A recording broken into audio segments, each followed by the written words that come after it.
everyone. Welcome back to Lori's Boston Found, where thrifted is the new black.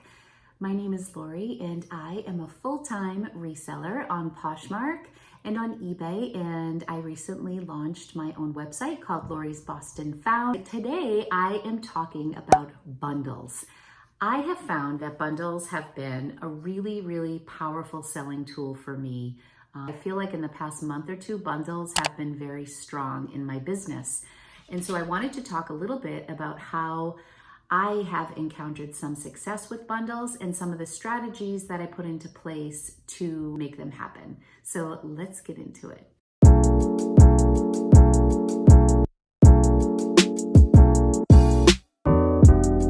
What I'm going to do today is I'm going to talk about how starting a conversation can really help lead to sales with bundles. And I'm going to give you some really recent activities, some recent examples of what I've done in bundles to execute a sale. I know that I've gone over before, but in case you're new here, welcome. I will go over quickly what to do, and I can show it on my screen for you. So I will go over that first. And once we get that out of the way, I'm going to give you 3 to 5 examples of conversations that I've had with customers that have led to a bundle sale. I am just going to go into my news so I can highlight who has been liking things. And all right, so I'm going to click over here on like, and then I'm just going to scroll down here and see who has liked a number of items. So this woman has liked a lot of items. She's actually already created a bundle, and I sent her an offer, and I have not heard from her yet.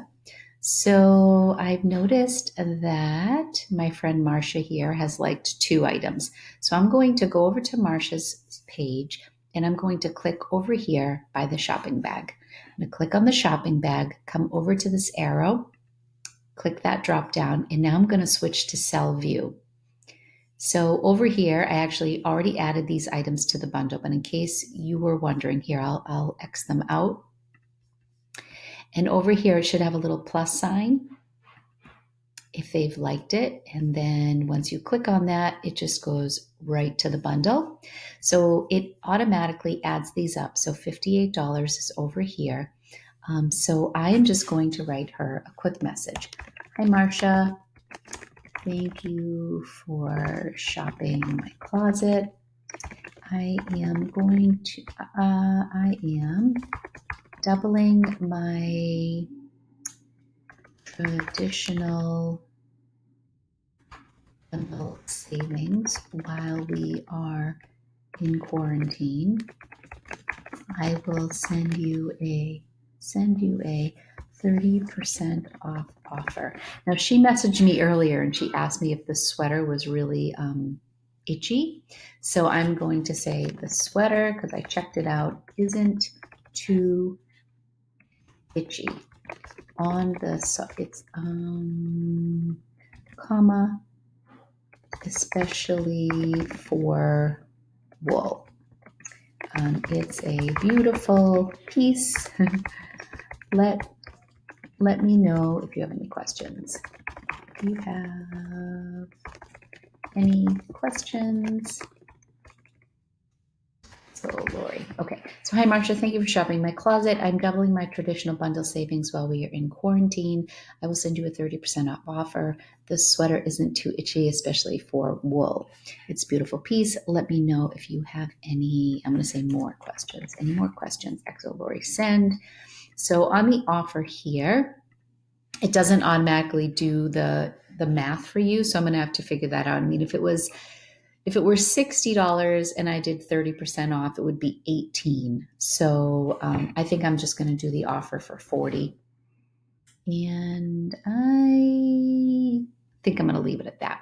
And I'm just going to submit it. So I didn't do any additional savings with the shipping, but that's it. So the first example that I want to focus on happened today, as a matter of fact, and it happened with a piece that I purchased on Retail Arbitrage. So I thought it would be an interesting one to showcase. So I bought this FILSON jacket. I bought it at Sierra Trading Post, I think is the name of it, which is owned by TJ Maxx. And these jackets are highly sought after. Well, this brand is. I've heard many other resellers talk about FILSON, and I have never come across a FILSON piece. So when I found this on clearance at Sierra Trading Post, I was really excited.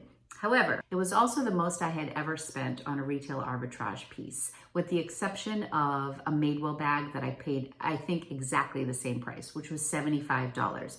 So the price tag, the Sierra Post price tag, was $229 on this jacket. It was $75 when I purchased it around Christmas time. I've had it listed for $265. So it had 33 likes on it, and it was the Journeyman coat, and it retails for over $400. So somewhere between $400 and $500. So when I listed it at $265 new with tag, I thought that was a good price. I sent out offers on this to the 33 likers for $199 with free shipping. So I got a counter offer from somebody for $100. So $100 is still $100, but unfortunately, because I paid $75, I would essentially be losing money in this deal or just breaking even, which is not my goal here. So I created a bundle, and I recognized this gentleman's name, and I actually think he's purchased from me before, and he's a pretty good negotiator. But anyways, I messaged him and I just said, I always write their name if their name is in the listing, and it's a pet peeve of mine when people don't put their real name. I understand people don't put it for maybe privacy reasons, but I always love to address people by their name. So I was able to in this case. So I said, "Dear so-and-so, I just want to thank you for your offer. At this time, unfortunately, if I accepted your offer, I would be taking a loss on the item," which is true. After shipping and everything. I mean, so $100, Poshmark would take 20. So I guess technically I would make $5, but for the gas that it took me to go and purchase it and get it home and the time it took me to purchase it, I consider that a loss. So I messaged him back and I said, "Let me send you my best offer." So I sent him a counter offer for $165, which it was really like where I was at. Then he followed up and he said, "Well, could you give me some measurements?" So I thought, at least it's not a done deal. He messaged me back and said, "The best I can do right now is $160 shipped." So I guess that would be $153. So he sent me a counter offer for $153. And I thought, you know what? He came up $53 from his first offer. Some people send an offer. I will lower my price like $15 and then they'll come up $1 or $2. And when people just aren't, when it's one-sided, I don't really love that. But in this case, he came up $53. I appreciated that. After fees, I made $122. And now all of a sudden that is a profit. Now I'm making about $40 profit. So I accepted. I really think that if I had just countered without a conversation, if I hadn't gone into bundles and started that conversation, I don't know where we would have ended up. I wasn't offended by the offer. I just kind of went in and started a conversation. And that is really the theme of this video, is to just start a conversation. Sometimes it works for me and sometimes it doesn't. But you know what? It's corny to say, but you miss every opportunity that you don't take a chance on. So at least if you're taking a chance, your odds go up. Second example, that also happened today. And I also want everybody to understand that there is kind of a theme in this, and that is being a little bit flexible. So if you have items in your closet that you don't have flexibility with for whatever reason, this strategy may not work for you. I definitely price my items a little bit on the higher side, so it does give me some flexibility with pricing. I did not have a ton of flexibility with that FILSON coat for many months, but now we're heading into warm weather. The coat weighed 4 pounds, the quality is incredible. And we are in quarantine. I'm looking to move some stuff. Nothing would make me happier than having like a very, very light inventory when the stores open back up and I can just have a field day. So I'm looking to move stuff. You have to keep in mind that you have to be a little flexible with your pricing in order for this strategy to work. So example number 2 also happened today. I had 2 items that somebody had bundled herself and sent me, and I don't think there was any correspondence. The woman who made me an offer on a bundle had been liking a bunch of items. And in my head, whenever I see somebody like more than 2 or 3 items, I 9 times out of 10 create a bundle, send them a little note, and then send them an offer. What I've been doing while we've been in quarantine is I have been offering 30% off all bundles, mostly 3 or more items, just as a way to keep things moving, because everybody is going to feel the pinch financially right now. I'm grateful for any offers I'm getting, and I know a lot of people could use a break right now. So what I will say is I will put things into a bundle and just let them know, hi, thank you so much for shopping my closet. I appreciate you stopping by, whatever feels comfortable to you. Notice that you liked some items, I'll add them to the bundle and say, during this time, I am offering double what I typically offer on bundles. So my automatic percentage rate is 15% on bundles of 3 or more. That's the automatic special that I have within my settings, which you can adjust. It used to be 20%, but I found that I had a little more leverage if I made it less money. Even though I'm usually pretty good about taking 20% off of a bundle price, I put 15%, so it just gives me more freedom to give a little bit more. I definitely believe in under promising and over delivering. So if somebody thinks they're only going to get 15% and then I give them 20, they're pleasantly surprised. So I like to function that way because it just gives me a little bit more control to be more giving. So in this case, I didn't create a bundle, but this woman did, and she sent me an offer. And I believe the bundle was for $78, and she offered me $37. So I corresponded and I let her know. Sorry, I didn't message you already. I am actually offering 30% off all of my bundles right now. And I'm also donating $5 to the Boston Resiliency Fund for the month of April. I try not to pull that card too much because just because I want to make a donation doesn't mean that my buyers want to make a donation. So sometimes I don't even mention that, but where they were already in the negotiation, I thought that that might be a little extra push for someone. Maybe someone would be willing to spend the extra $5 if they know that some of the money is going to a good cause, because I'm making the donation whether my bundle is full price or 75% off. That's something I'm doing. So I mentioned it at that point. So I counter offered, I believe, $45. So it went from 37 to 45. So I was still, I think I was even more than 30% off. So then she came back with a $40 offer. And at this point, it was just above 50%. It wasn't a great offer. But again, I looked at the items. I wasn't in them for a lot of money, maybe $6 to $10 for the 2 items. If you figure my average cost of goods is $5, say that. So say $10. She offered me $40. That means I'll make $32. You take my $10 out of it. That's $22. I'll donate $5 to the Boston Resiliency Fund. I still have $17 that I'm putting in my pocket. So I'm okay with that. So I accepted the offer. Come to find out, she was a YouTube viewer. She came back into the bundle, was very gracious about me accepting the offer, said I hope it wasn't too low. I really don't take offense. An offer is an offer. I have 1,200 items in my closet. Anybody who wants to offer me anything, I'm willing to have a conversation. So that was another thing, I didn't create the bundle, but she did. There was some conversation that went back and forth. And if I had just declined or countered, or I didn't have that flexibility when we were within $5 of one another, the sale may not have happened. I have also lost a lot of sales over $5, and 9 times out of 10, I regret it. So sometimes I'll draw a line in the sand. There's someone going back and forth with me right now on a pair of Prada heels that I have listed at $199. And she's countered several times, and the highest she's come up to is 75. And right now, I'm not ready to let go of those Prada heels for 75.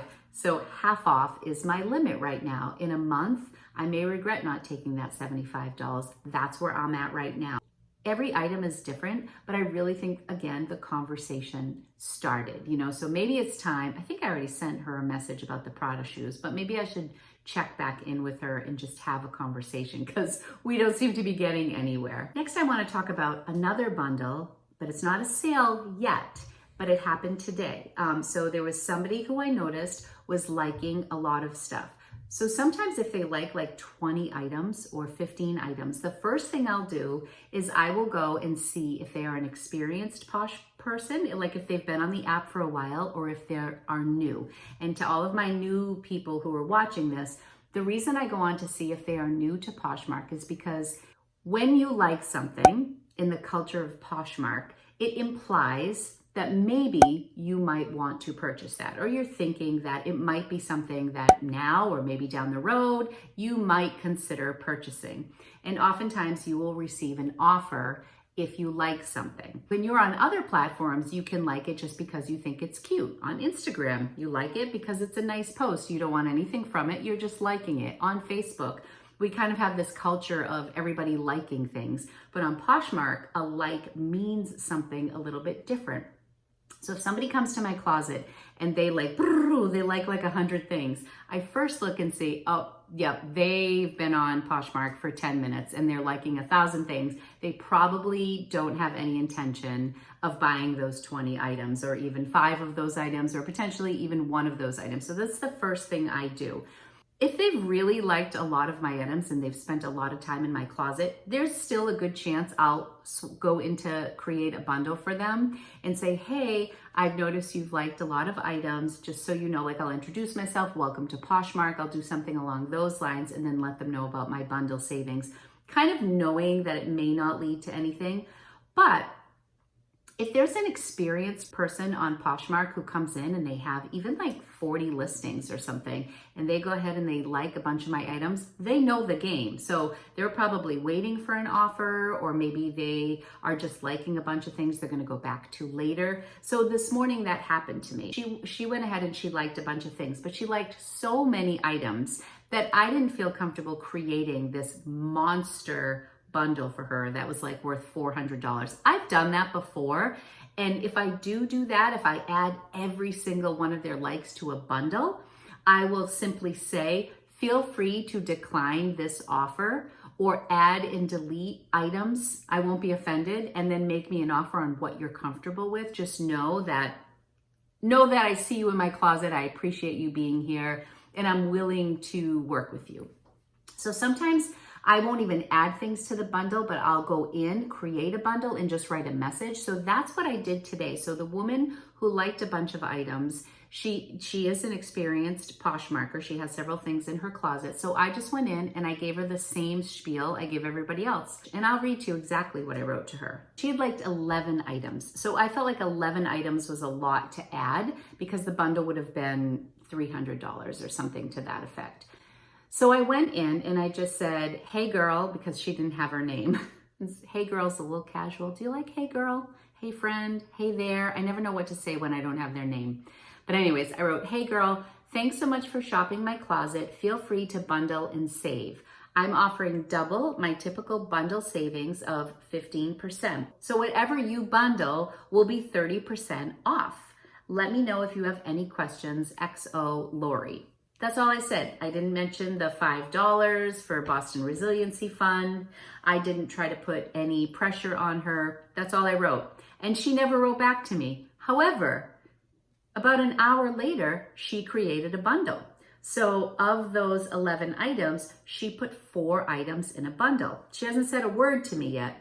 So at that point, I took it upon myself to then send her an offer. The bundle price was $109 for those 4 items. So with my 15% discount, it comes to $92.65. That would have been the automatic discount. I told her I would offer her 30%. So this is where like a little more, this is what I promised her. But then when I went in, 30% I want to say was like $76.50 or $77. So my promise would have been 30%, no discounted shipping. I could have countered and said, okay, $77, I'm making good on my promise. But what I did do, and it's not a huge deal, but it's the little things, I lowered it to $75 and I gave her discounted shipping. Because with the $5 and you take the $2.11 off the discounted shipping, now it's a nice round package. It would be $80 for her with this bundle, not including her tax, because that varies from state to state. Maybe she has tax, maybe not. Do you follow me? I promised her 30%. I ended up probably giving her like 33% with discounted shipping. Now she hasn't responded. She still has said nothing to me, but obviously she read my message. She then bundled things and now I sent her the offer and it was a little even better than I had promised. So we'll see. Okay, update. My friend messaged me back and funny enough, she wrote, hey girl, thank you for the offer. Could you please resend this to me tomorrow? So that was on Friday. I resent it yesterday and she hasn't accepted yet, but I am anticipating this will end in a sale, or at least I hope. And another thing I say, because I just feel this to be true, I'll say, no pressure to buy. This offer will stand. I'm not into the super like, today only, And I guess in some regards, like I think when I did my weekend sale and I was doing buy one, get one free, it's the one and only time I've ever run a sale like that in the year, almost 2 years I've been doing Poshmark.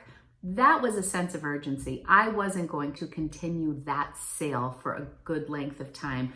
But in this case, if I say 30% and then in 2 months, she offers me 30% off of a $109 bundle where half of those items have been in my closet for almost a year, am I going to say, no, sorry, your window closed? Me personally, I'm not going to. So I'm not going to make a claim on something I wouldn't follow through with.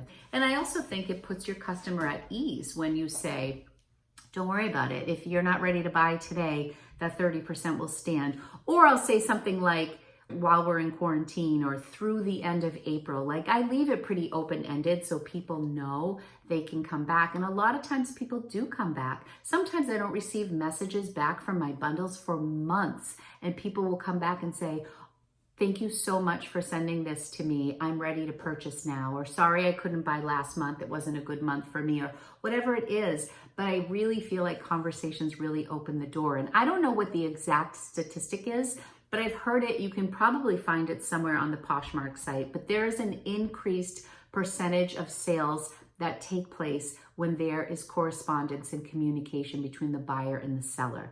So very rarely will somebody put 3 items, actually never, will someone put 3 items in a bundle and I'll just send them an offer with no communication, no words in the bundle. The only time I send an offer with no words is when people put 1 item in a bundle. That's not really a bundle, that's 1 item. And maybe people, I think sometimes people use a bundle as like a cart. So it's kind of like they'll come back to it later and decide, like we do when we shop online, Anthropologie, I'll put 20 things in my cart. That doesn't mean I'm buying them. And I think sometimes people view a bundle like that. So maybe they're not gonna come back and buy. But anyways, if somebody puts 1 item in, I will just shoot them an offer without a conversation. Not all the time, but that's the only time I wouldn't include it. Even if people put 2 items in a bundle, even though my 15% discount starts at 3 items, I will still begin a conversation with that person because you have nothing to lose. I really feel like what separates us on these e-commerce platforms is our personal touch. You're not going to get a message from Anthropologie if you put 5 things in their cart. And if you did, maybe you'd buy something. But like, I feel like we are selling used clothes for the most part, or at least I am selling 75% of the things in my closet are pre-owned items. I need to hustle a little bit more than somebody who's selling things that are new with tags. I want my customers to come back and want to purchase from me for me because they know they're going to. I feel like I also try to pack things consistently. I'm working on my branding. People have an expectation when they buy something from me. If they've purchased from me before, they somewhat know what they're going to get on their next purchase. And even before I end up sending that purchase out, I want my buyers and my clients to know that I do business in a certain way. One thing that I really should mention is that the more items you have in your closet, the more likely you are to make bundle sales. I've had a lot of people write to me at different times when I've touched on bundles in other YouTube videos and they've said, I've never sold a bundle. And then my next question is usually, well, how many items do you have in your closet? And if you have, I would say my bundles didn't really kick in until I had over 500 items. That's not to say that they couldn't happen when you have less than that. And I think the closets who are more likely to have bundles who have less items in their closet, my guess is that they are probably a more curated closet. So if you have a real specific aesthetic and 9 out of your 10 items are going to be either boho style, or maybe you specialize in active wear or career wear, and most of your items are under that umbrella, then my guess is that you'll be more apt to sell bundles because you have similar product in your closet. For me, I have a real range of items, but I also have huge quantity. So chances are, if you're a size 6, you'll be able to come into my closet and find 4 to 12 items that are in your size, in your aesthetic, that you might be able to buy out of my 1,200 items. It's also why I like to keep low ticket items in my closet, and I kind of talk about this a lot. I will put a $5 Old Navy item right next to a $265 FILSON jacket.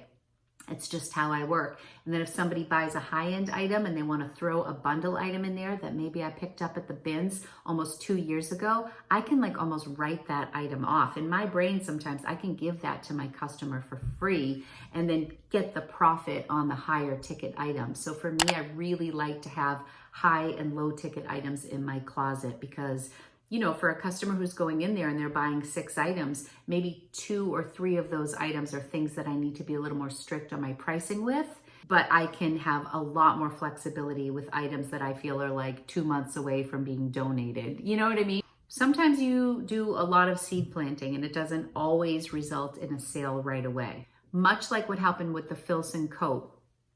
You don't necessarily have to counter or decline. Sometimes if you're unsure, like, I'm not sure, like, this is a decent offer, but I'd like to get $10 more. Put it in a bundle and start the conversation. Like, you know what? Thank you for your offer. Could you come up a little bit on your price? That happened to me, but I think it was on an individual item. It was on a big ticket item that just sold recently. It was the Rothy shoes. So I had offered $199. They came back with $140. I wasn't ready to walk away from $140 because I had paid $12 for those Rothys, but they were limited edition. I had them priced like at $250. So I had them priced really high, but I wasn't ready to walk away from $140. So I added it to a bundle. I thanked that person for sending me a $140 offer because that was a good offer. And I just said, do you think we could meet in the middle? So I waited a little bit and she didn't respond. And then, I don't know, something in me sent the counter. And then I just held my breath and prayed that I didn't just lose a sale. And she actually accepted the $170 offer. But again, I feel like the conversation helped. If I had just sent an offer with no explanation, she may have just thought, that doesn't work for me today, decline. Instead, I put it into a bundle. I was gracious about her offer because I really was appreciative. So I said, thank you so much for your offer. You know, do you think we can meet somewhere in the middle? So I was at $199 with free shipping. She was at $140. So we were $50 apart. So I shot for somewhere in the middle. I shot somewhere in the middle and I said, do you think 170 would work? And she agreed. So the moral to my long-winded video here is communicate. The more you talk, sometimes when I type, I try to put a smile on my face when I'm talking because I feel like it comes through in my words, or when I'm answering YouTube comments. I don't know, like, this is kind of a fun job. What I'm trying to say is it's always good to put yourself in the position of your buyer. I am a huge bargain hunter. I do not like to pay full price for anything. So when somebody sends you an offer, maybe they're just testing the waters, you know, and that's why I don't typically decline. I will do like my broken record thing where, say I have something listed for 50, someone offers me 20, I'll come back at 35, they come back at 21, I'll come back at 30, and that's my lowest in my brain. If that's my breaking point, they come back at 22, I'll come back at 30. They come back at 25, I'll come back at 30. Like, so they're getting the point, like I'm not going to lower my price. And that is kind of where I'm at with the Prada shoes right now. But I actually did just come down on those. So I'm hoping that results in a sale. But anyways, I hope this information helped. I felt like it was a little like chatty at you. I think there is an art to bundling and I have a little bit of experience with it, and I hope that my experience in some way helps you to make those bundle sales. If you enjoyed this video, please give me a thumbs up. It really means a lot to me. And if you enjoy my content, it would mean even more if you subscribe to my channel. I really hope that this information is helpful. And if you have any tips on bundles, please comment below. And as always, thank you so much for being here, and leave a comment below. Share some tips with me that the whole community can benefit from. Thanks everybody so much. Love you guys. Take care.